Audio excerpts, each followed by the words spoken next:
Okay, so I'm with Nicky from West Ham TV. We're here to preview the game at the weekend. Look, Liverpool fans, you know that we've got some problems defensively. Hopefully Joel Matip will be fit now for this game. Fingers crossed he makes a return to that back four. There's question marks over the goalkeeper. But we're with Nicky, obviously West Ham TV. If you haven't checked it out, do go and check it out. It is a great YouTube channel. Congratulations on it as well. Thank you. I genuinely enjoy watching it each week, especially when you've been losing games, if I'm honest. Yeah, that's the trend this year, mate. I won't worry too much about your defence, mate. You're not going to get threatened, so... I remember we did this last year, though, and then you came and beat us 3-0. Yeah, look, that's a completely different team. That's a completely different era now, it seems. It's not going good for us, as you know. There's problems throughout the team. And since we last spoke, Chris, I mean, we beat you 3 times last year. Yeah, I know. And drew a game. We played 4 times, yeah. And I've literally just given up hope on this game. You know what I mean? This is one of the games where, you know, I've watched Liverpool and I've watched the progression, and, you know, it's good to see a team progress like that. I like to see a team like Liverpool who deservedly should be at the top of the league, and I like to see, you know, I always had my questions of Klopp, because he was linked with us before he went to you, and he turned us down to go to you, I think. And I always was one of them people, can he really do that? You know, is he really special? Took over a good Borussia Dortmund side with some good players in it. Nearly got relegated at one point, but he's just proven everyone wrong. He's got you playing a great brand of football. And I'm worried. This is a a write-off game for me. Really, yeah. Yeah. It's it's funny because it's been such a decline for West Ham. I mean, let's talk about strengths and weaknesses. Yeah, okay. Where are West Ham's strengths now? Because it can't all be doom and gloom, surely. Well, previously it was the heart and the passion and the fight, and that's gone. The only strengths I can see is we've got a magic man still. Even though he hasn't been playing the greatest, he's one of them guys that can always pull something out the hat. You know, he can be a game winner, or, you know, he can pull points out of his arse, to be quite honest with you. He's shown that a couple of times this season, but he looks a little bit disillusioned. Is there a question marks over his fitness as well? Because obviously he had an emotional summer as well with France in the Euros. Yeah, I mean, he did. Think he's tired? No, I can't say that, because he had an extended break as well. He didn't come back till he played in the Chelsea game, and I think he played about 10 minutes, I believe, and then he had a little while off as well. So no, I don't think it is his fitness. I think it's complete disillusion. I think he's looking around at the moment with the side and looking at what we've brought in, and what, you know, the decline of the team is worrying. It's really worrying. And he's looking around at them, and he's probably thinking, what am I doing here? You know what I mean? Like, he had a great season last season, a fabulous Euros, you know. It really put him on the map, and it put us on the map as well. And with the stadium move and everything, all eyes was on us, you know. Can we replicate what we've done and build on that? And the answer is no. And he must look at the team now. And it's not that we've lost players from last year. We've lost a couple, but it's the depth that we've added, and it's really not good enough. I know that the last 5 games you've got 2 points, haven't you, from the last 5 games? Is it 3 losses and 2 draws? Yeah. And there's got to be a concern there that you and Leicester, if you look at the form table for the last 5 games, are both bottom of the league. I mean, what can Bilic do? Because I saw him after the last game. He looked heartbroken. He was being very honest, which is great to see in the media. Yeah. I love it when a manager's honest, and you can see that. And I think as a fan base, you can relate to that, because it's what you see, and they're not just feeding you shit, basically, are they? But what can he do? Because he was questioning their training, not just their application on the field. So what can Bilic do? It was since the last game to this Liverpool game to turn that around. Apart from trying to motivate them in training, there's not a lot he can do. To be honest with you, the whole thing, there's not a lot. The one plus we've got this week is Andy Carroll came back on Saturday. He scored a goal. We've been desperately lacking a striker. And you know, and he gives you something different. So he might give the team a lift. It'd be like a new signing. Like every time there's a new signing in the team, you know, it normally gives the team a lift. So but he's not fully fit. Is he going to risk him? We see that with Sacco. You know, we had to put Sacco in. We had no choice. Otherwise, we're toothless up front. He came back, done well against Spurs. We unfortunately lost that. Done well against United, scored a beautiful goal.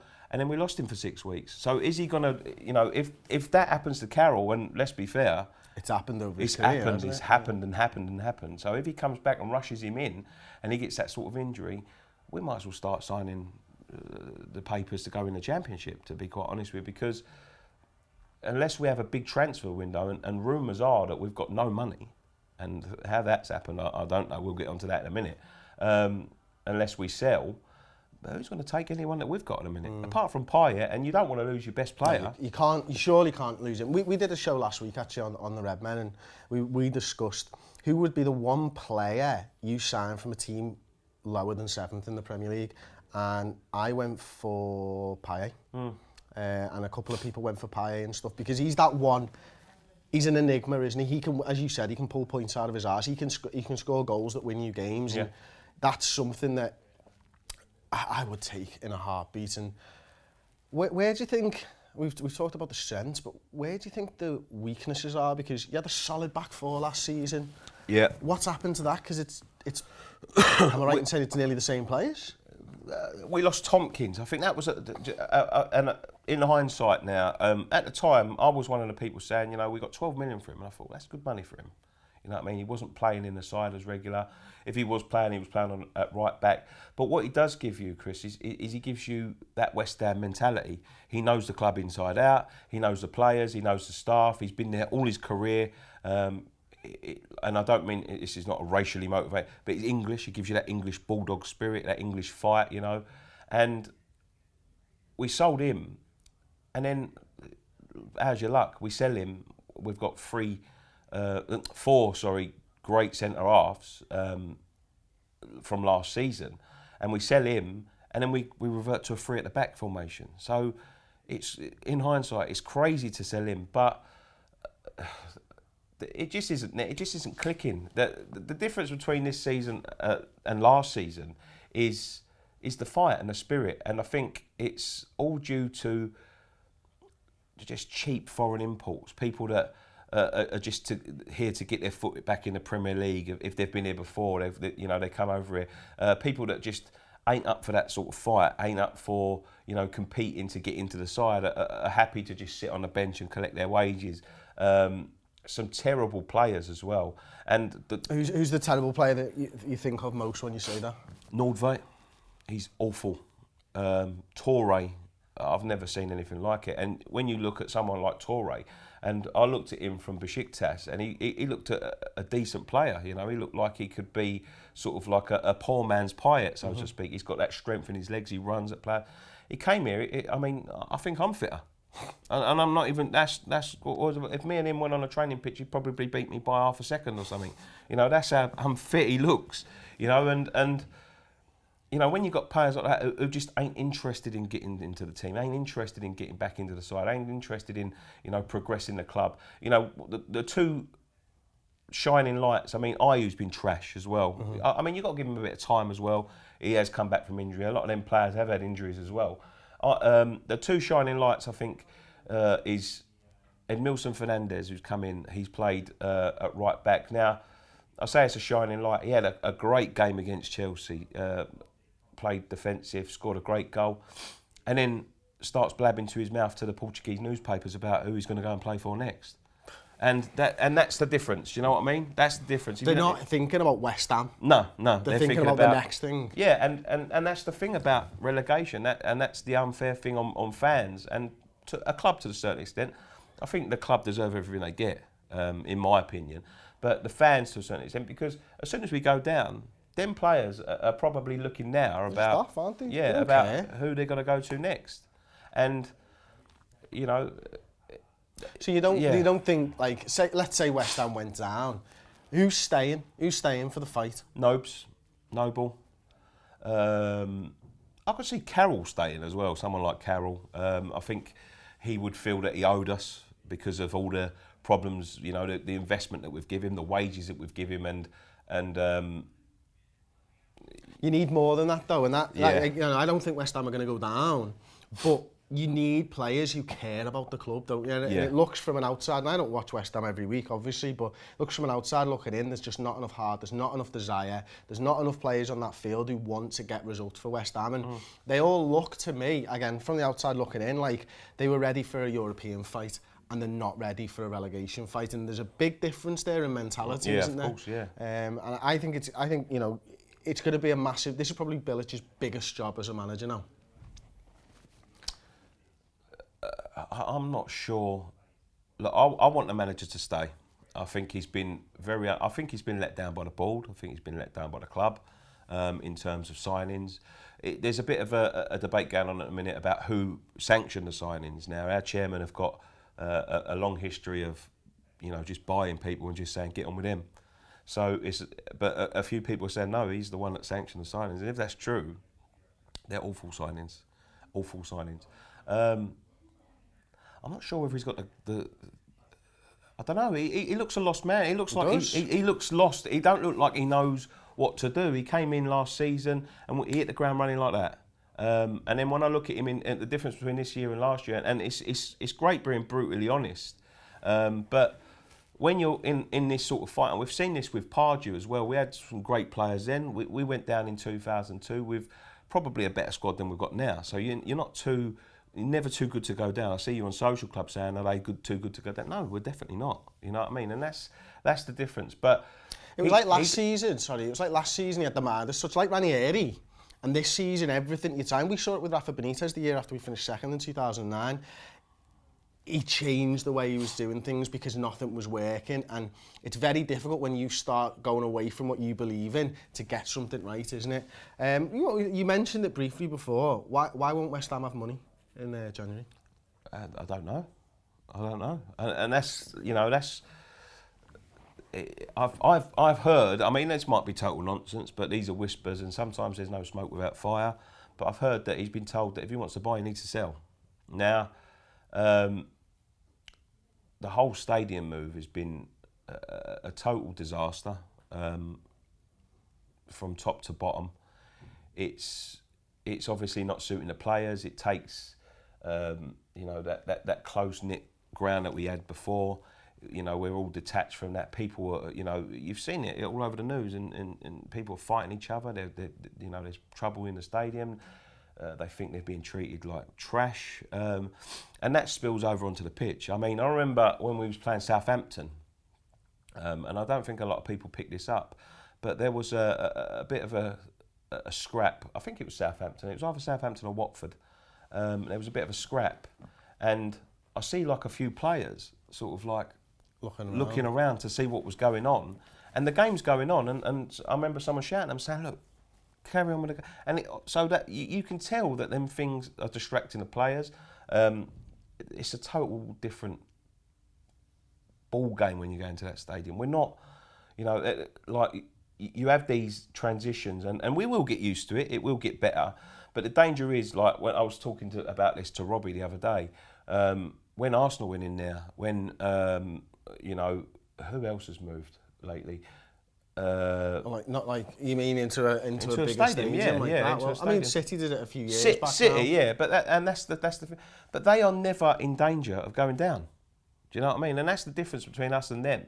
They've moved us into that stadium. All they needed to do was stabilise. We're not expecting miracles. I know, and that's what a lot of people were sold on, the fact the chairman were babbing their mouths about how much money we were sold season tickets. You used to go to a little room, probably about this size, and they'd show you a little screen, and they'd sit there going, once we move into the stadium, we're going to have the funds to compete with the big boys. It's going to push us up here because of so little outlayings. We're going to be able to, afford more on transfers. So when you come to January and we've spent fuck all, and they go, I ain't got no money to spend, when we're in shit. You know what I mean? And that's... Is that them protecting in case they go down, or is that them just literally not having the money and misspending? What is it? I mean, because I don't know. Who knows? I mean, there's got to be questions about where, look, the chairman the owners and the people that work with the owners, they did save, when we get to the nub of things, they saved us. They saved us from becoming a Portsmouth or a Leeds or something, slipping down the leagues. But when we've come to this stadium move, you have to look at the motivation and what really drove, because they said at the time, no businessman would have took this over with any logical sense. But when you look at now that the club is quadrupled in value, even if we go down, it's gone from 125 million to a 400 million pounds football club with little or no outlay. It's a very attractive proposition for someone to come and take over. It's primed for someone to take over. It's in London as well, makes a massive difference. Yeah. And they're doing all this corporate branding, and there's something underlying here which it feels like you're getting fattened up. Yeah. That's what it feels like. We are definitely getting fattened up. I mean, you only have to look at things, when you look at it now, it's logic. We've changed our badge and we've added the word London to the bottom. Yeah, I've seen it. The stadium's called the London Stadium now. Perfect for Pro Evo. Perfect for Pro Evo, yeah. Because don't need the licence. No, you don't need a licence now. But it's called the London Stadium. They're doing this social cleansing thing where they're just, or anyone that sort of like opposes authority, they're slinging them out, gone for life. They're fattening us up for someone to take over. And to be honest with you, the way I feel at the moment, I welcome that. I welcome the next, the Middle Eastern billionaire coming in, because we're sold our soul as a football club already. We've sold it. Moving into that stadium, everything that's going on. They've totally disregarded what the fans wanted to do. They've totally disregarded the football club that we are, and how we've been not successful but relatively survivalist in the past. So if you're going to go that way, you might as well fucking see some decent players. You know what I mean? And be up there competing, because it's typical West Ham, because we had it with the Icelandics. I think we had the only Icelandic, the only billionaire owner that didn't want to spend any money, and it's typical us.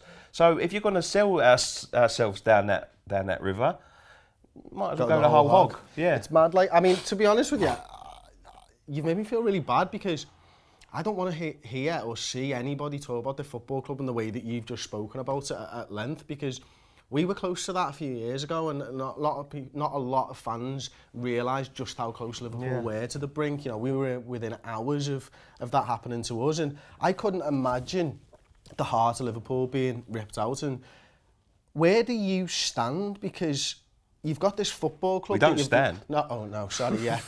But you've got this football club that you've loved your entire life, but it's not the football club that you're supporting now. How do you as a fan deal with that? It's hard. It's really hard. It's just that, the club is the club. We've moved building, and you can... But is it not just the skin? Is it not just the facade of this club that you fell in love with? I think that a lot of clubs are like that now. I think that's the way football's going. But the fans are what make a football club, and if there's infighting in the fans, how can that be the club that you've loved? I can't answer. Fuck. How do I deal with it? You just go along with it. Just there, sing your heart out, do what you can as a fan. Do what you can, and I think that's the way. And this is the heartbreaking thing about everything that's going on, is the fact that we've moved to this stadium now, and it's a hard pill to swallow. It wells me up looking at the old place now, and I never realised how much I'd miss it.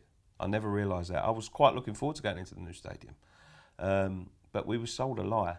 And when I look around now, and I'm looking at security guards coming in and chucking out loyal fans for standing up and supporting their football club. That's the worst thing that can happen to me. I can deal with relegation. We've dealt with it before, even at the old place. I could deal with relegation. You could deal with poor performances on the pitch. But when it's the fans that are suffering, when it's the fans that are being singled out, when it's the fans that are being told, basically, you're not welcome here anymore because you don't fit into our corporate structure, you don't fit into the future of the club, Now that's heartbreaking. You're not the customers that we want, is that what you're saying? That's exactly what I'm saying. They want the people that come over for a day trip. I mean, you'll always have your season ticket holders, but you know, as season ticket holders, we're basically being told to sit down and shut up, and that's you know, that's I don't know what they look to achieve, but they're looking at the foreign investor, the foreign customer who comes over, gets a seat. Goes and spend £500 in a club shop, all the bells and whistles, off they go. You know, they're paying £150 for a ticket. That's the sort of person they're targeting now, and it's because football is a business. And I know we're going to have a discussion later on a different show about 25 years of the Premier League, but I think that's what the Premier League's brought to the table. You know, and then it's just pure greed, and it's this country all over. And when you look at like a structure like in Germany where the fans are the 51 rule. Yeah, the 51 rule, and the fans are the forefront of the clubs, you know. We've heard people from Bayern Munich and you know, chairmen who are top clubs competing for the top trophies in the world and saying, look, we're giving our customers, or fans, they don't call them customers, they call them fans, and that's the difference. Giving our fans £120 worth of season ticket, if we could charge £500-600, but throughout a season, that's £7-8 million profit. For week's wages. And yeah, we discussed that in a boardroom for 5 minutes over a transfer fee. So, you know, and that's the difference. You know, it's just we are cows, and they want to milk us, and I think that goes across the board. And I honestly believe, I think, you know, the successful clubs, they don't need to get involved, but I know they do, and I know the fans will. But for the smaller club, I think it's important to start making a stand against these things and start making a stand. And I think you guys set the ball rolling last year with the walkout on the 77. That has. And then Tottenham and Arsenal got Tottenham together. And Arsenal over got to Arsenal, the black flag movement and all that, to, you know, to start driving down the prices of tickets and things like that. But I think what they basically need to do is they need to look at it across the board. They need to look at, you know, I mean, our club as we're going well off subject. I know, here, by the way. this was supposed to be a preview, but this is better. This is interesting. Yeah, so we were sold on a premise of affordable football. You know, you can buy a season ticket now for £279 in our stadium. You're way up in the heavens, but it's a good price. So they've had decent prices for ticketing. All of a sudden, Arsenal come along. How much is the cheapest ticket? 50 quid. How much is the dearest ticket? 90 quid. This is affordable football. You take a family of four, you're paying, you know, upwards of £300. Christmas cancelled. Yeah, exactly. Yeah, and this is the thing, and they didn't say it'd be affordable football until the big boys come along, and then you're not welcome here anymore. So we'll get the, you know, and if things like that really, they get up my nose. And football is a business. We are called customers by our own club, and if you're standing there having a beer in the concourse and that, they don't want you there anymore. They don't want you singing and shouting and you know, and causing a fuss. They want you to sit down, be quiet, leave the game quietly, but visit our club shop on the way out. And I think that's the way football's going. Yeah, it's mad. And you know what, mate? This has been not the video that I intended. No.